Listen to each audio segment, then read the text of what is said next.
Yeah, the 5 in a row is real, and we're kind of wondering what's caused it.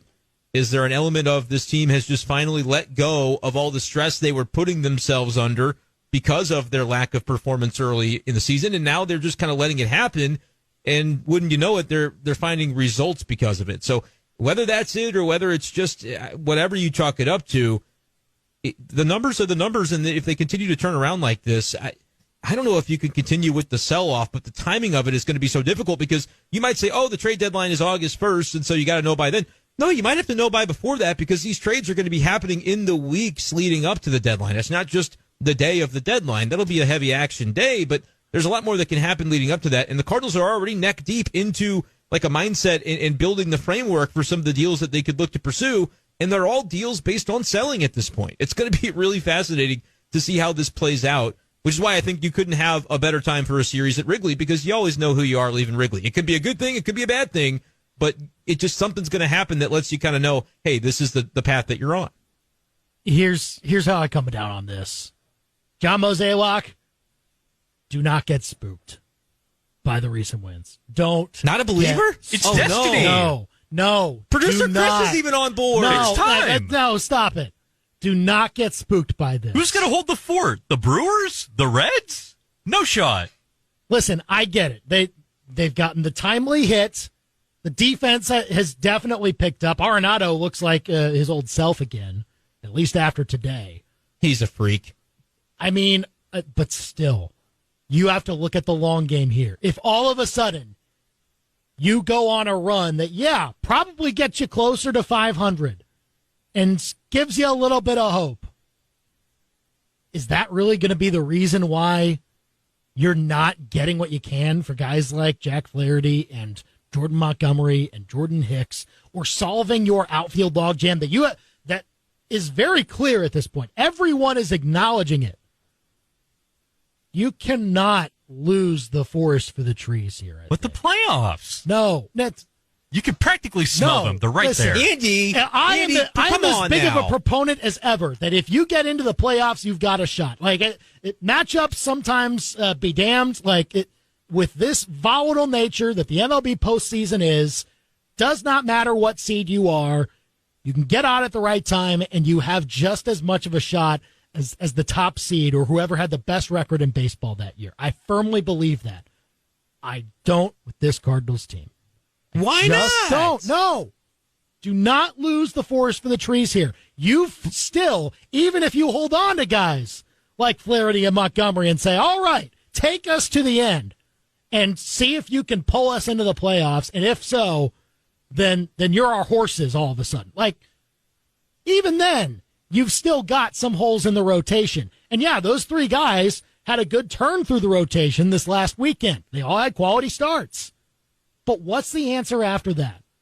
As you mentioned, Brenden, you got to win 2 games for every game that you lose the rest of the way if you want to have any sniff of a chance at this postseason. I don't care if it is a 10-game winning streak that they go on. I do not care if they go to Wrigley and sweep them. And then I don't you're care. Crazy. No, I don't care. You're crazy. I do not care. John Mozeliak, let you Wrigley need to decide. recognize where you are on July 19th. You got to be kidding me with this. No, seriously. You're not going to let Wrigley decide. If Wrigley decides something, you're not going to take that as law? No. You're not going to say that means something? No. If they go and sweep a 4-game series, the math is going to change if they sweep a 4-game series at Wrigley. Not much. And producer Chris last night was trying to call a bookie, and so you need to tell producer Chris this. Don't talk to me. Talk to producer Chris, who's really getting his hopes up about this whole thing, and he's going to be heartbroken if this goes the wrong way. Producer Chris can do whatever he wants. I don't care. I'm not buying into this. No. All right, let's do the math on this. You really don't think a 4-game sweep at Wrigley, that would then be 9 in a row? John Mozeliak said they only needed 8 to kind of reconsider. He didn't say reconsider, but he said put a pause on whatever he said. At a 4-game sweep in Wrigley this weekend, you are then 6 games under 500, and you will have passed the Cubs in the standings. Yes, you'll be third place pretty easily. I'm pretty sure you will not have passed the Reds, though, for sure, even with how they're tanking. 50 wins. Yeah. No, I'm not going to buy into this. I can't do it. You cannot. You cannot just mortgage what could be the future of your organization. You're not mortgaging the future. Let's be real about what they're going to get back for these guys. You can get some nice pieces, and I think some pieces that could be valuable for next year.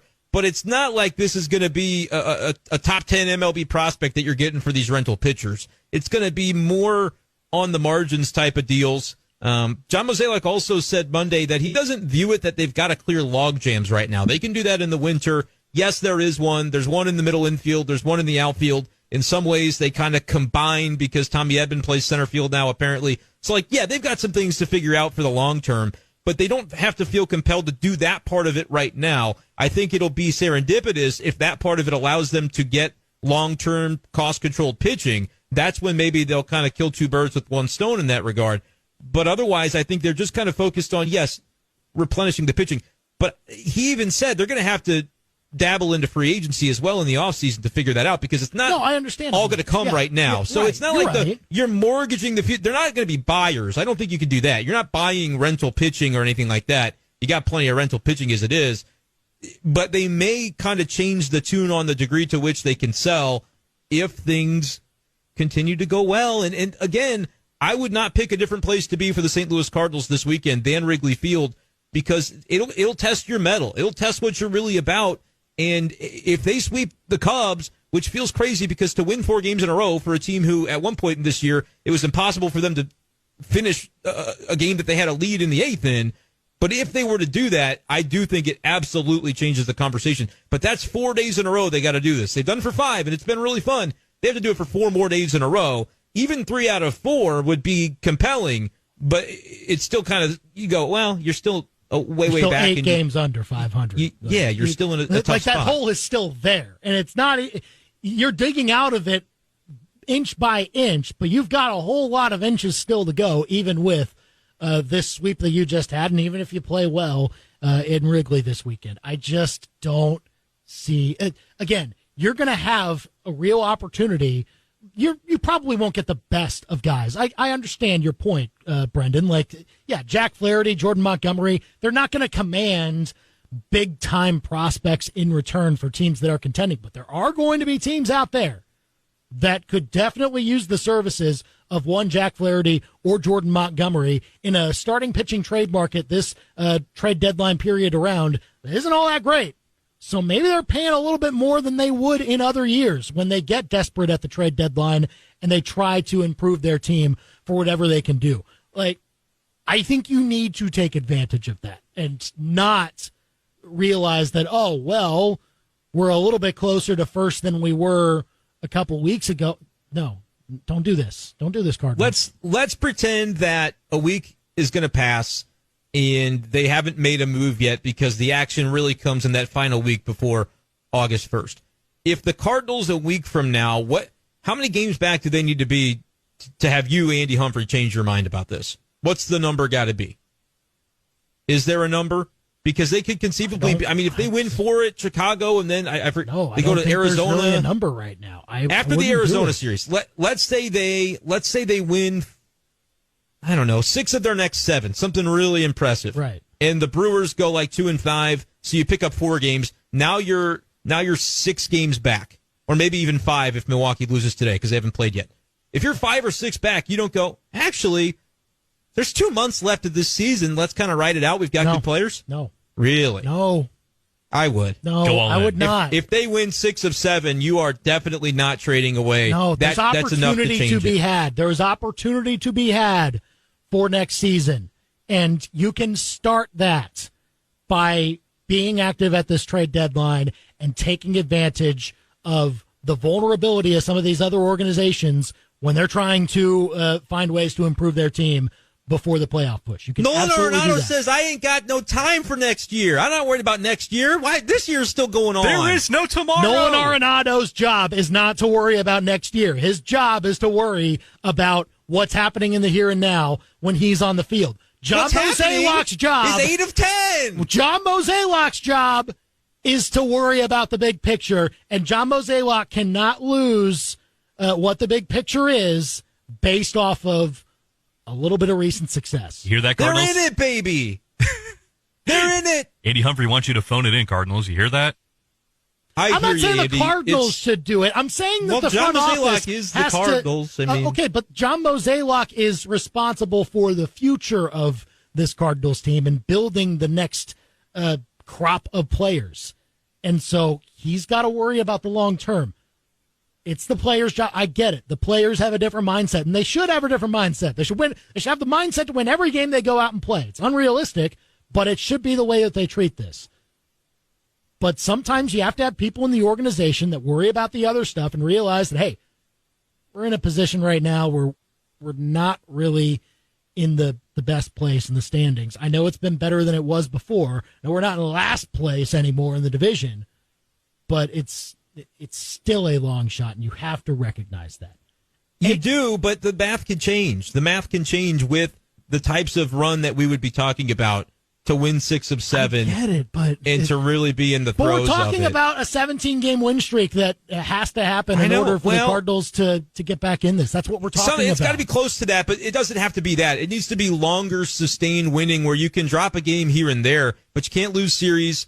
You have to take advantage of every time you have a late lead, you don't blow a save, you don't let anything slip away. What's kind of crazy is the Cardinals have been playing really well, 8 of 10, but you think about some of the losses they've had even recently, like the Jordan Hicks throwing away the ball in Miami. There have been some blown games that if those had turned around, we'd really be having a different conversation. But yeah, we got to live in the reality that we're seeing at this point. But the tide is beginning to shift a little bit. The best case scenario for the Cardinals would be one team leaving Wrigley with 4 wins this weekend. Don't care which one it is. It needs to be one or the other so that nobody is confused about where things are. If the Cardinals don't win 4 games, dude, you cannot tell me that still does think not. You would be a little bit confused, though, because it's still not a great place to be. I didn't say it was a great place to be, but the Cardinals have not had a losing season since 2007. And if you win 9 in a row, which it would be at that point, leaving Wrigley, and you do it in some emotional ways, because that's the way baseball be at Wrigley Field when it's Cards-Cubs, that is the type of devil magic stuff that you do not ignore. It's real. It becomes real at that point. It's happening again. You got to manifest a little bit after that. Listen, even 3 of 4 from the Cubs. James texting in at 875 KTGR says need to take 3 or 4 from the Cubs. Even that doesn't tell me definitively that it's time to reverse course. But I'm waiting. I'm holding serve for a little bit as long as I can if I'm John Mozeliak to go, all right, what's this team showing me? Because I agree it's still a long shot, but I don't believe in the Milwaukee Brewers, and everybody else has already collapsed. The Reds, they've lost like 6 in a row. The Pirates are in last place. That was a fabled situation. I'm just saying there is a lot of talent on this roster. It's a very good offense. If you find a way to get the vibes right, because the vibes were so wrong for this team in the first half, let it happen in Chicago. Let's just let the weekend play out is what I would say, and then you can decide. I suppose. 875 KTGR, give us a call or a text with your thoughts. How many more wins in a row could change how you feel about the Cardinals' strategy going into the trade deadline? Let's go to OJ here on the KTGR hotline. OJ, what you got? 13. 13 wins in a row? We're talking 13 more. Oh, 13 more. Okay, so that would be what? 18-game win streak. You don't need 18. No. We're talking. No, listen, guys, and I'm gonna. You know what was that? What's that line from Talladega Nights? If you're not first, you're last. First, you're last. Yep. I'm sorry if the Cardinals think that, yay, we're above 500. Yay, no. I'm sorry. If your goal isn't to win a World Series and you have a logjam in multiple positions, not one, not two, half the freaking field is in a logjam. They have to fix this. They need pitching. You know why they have? You know what they haven't had in this winning streak and in this 8 of 10. Max and Wainwright haven't started games. Max guys are in such a hole. They didn't win. I mean, they won the game, I suppose, but they needed the offense to make sure it happened. But yeah. But what I'm saying is they are in such a hole. This season is done. It stinks, but they're done. So let's plan for next year. Let's see if, you know what, I'm not saying trade everybody, but let's see if maybe we can re-sign some of these guys. Because, I mean, is Montgomery, do we know he's gone? Or he's gone, yes. Do we know that? You just trust me. But I'm just saying, I'm not saying sell everything, restart, rebuild everything, because you're right, there is some good talent. But we need pitching. We have way too many position players. Let's just build for next year. They're not doing anything this year. Yeah, appreciate the call, OJ, here on the Big Show, KTGR. All right, so a couple of things. One, in Talladega Nights, when he says you ain't first, you're last, later in the movie, he says, oh, I was high when I said that. So that's the first thing. That's the first thing you need to know. All right. Secondly, all right. Secondly, I agree with the notion of the log jams and stuff, and that's where it gets really interesting because the Cardinals could conceivably make a trade that's painful to the fan base and it not be a seller's move. Let's say they sweep the Cubs. They're probably not going to, but let's say they did for the sake of argument. And you're going into that last couple of week and a half before the deadline going, all right, what do we do? What do we do? But you find a trade partner that is willing to give you a controllable starting pitcher for one of your log-jammed infielders / outfielders. And the cost might hurt because we all love Gorman, we all love Donovan, we all love Dylan Carlson. But let's just say they find the deal and they end up doing that deal, and that guy is plopped right into this rotation spot that we're talking about, which is currently occupied by 3 innings of Dakota Hudson, and then the rest is a bullpen game. Suddenly, and you don't sell Montgomery or Flaherty at that point because the Cardinals just swept the Cubs at Wrigley. Suddenly, the rotation's better, and you cleared up a logjam and didn't maybe lose anything from your daily lineup because it was an extra guy. Tommy Edman comes back off the injured list. Tyler O'Neill comes back off the injured list. And suddenly, you've actually bought at the deadline, but not really. It's just kind of like a reorganization of the roster. If they go on a long winning streak, like they continue this, they sweep the Cubs, they start playing well in Arizona, and no action has happened across MLB yet, so it's not like they've missed out at that point. That's when you go, all right, we might look into these moves that we've been kind of circling the drain on. We're trading one of these position players for a starting pitcher that we plug right into the rotation, and now it's go time because suddenly we're 5 games out. There is a world in which it looks that way, but it would have to come after a very improbable continuation of this winning streak. But don't just, that wouldn't be buying or selling, Andy. It would just be, we're fixing our damn roster that was a mess. No, I get it. And you can still do that at this trade deadline. You can do but you a want Montgomery gone and Flaherty gone. Well, you want those guys gone. Well, I want you to get something for them. Because you're not going to have a chance to get something for them if you don't trade them at this trade deadline and you let them walk. Yes. Get some value. I know it's not going to be a huge prospect that can't miss. Nobody's going to want to part with that, but get something. You have to make sure that you make the business decision of improving your team for future years, realizing where you are this year, that it is an absolute long shot that you would be competing for anything meaningful in 2023. So set yourself up well for the future years. I think this win streak is a good thing. I think it shows that there are still pieces here that you can work with. I don't think it, this whole entire time I've maintained that, look, this is not so much Ollie Marmol's fault. He's not done the best of jobs, but he can still do the job. There are pieces on this team that can work in the right situations. I think it's good to see this run of success and see a glimpse of what could be. You need the tweaks, though, to make sure that comes to fruition in future years. And I think you have a better chance of doing that if you sell off what you can sell off now at the opportunity that you can get it. But there is a percentage chance right now. It's a slim one, but I still would say there's a percentage chance that the Cardinals could, if they don't trade away the short-term assets, they could potentially end up making a run at this thing.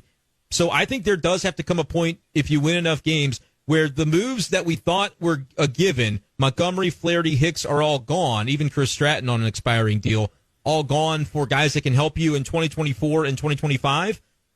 I think there comes a point where you don't make those moves, but then you kind of say, we really could still use pitching for next year. Let's get it by trading away a position player because we know the logjam is there. Those deals are going to be harder to make because it's talent for talent, a good old-fashioned baseball trade where you're not talking about giving away a short-term rental for a prospect that's coming up next year. You're talking about a dude that's helping you right now for a dude that's helping them right now, but they're just at the wrong position for the teams that they're on.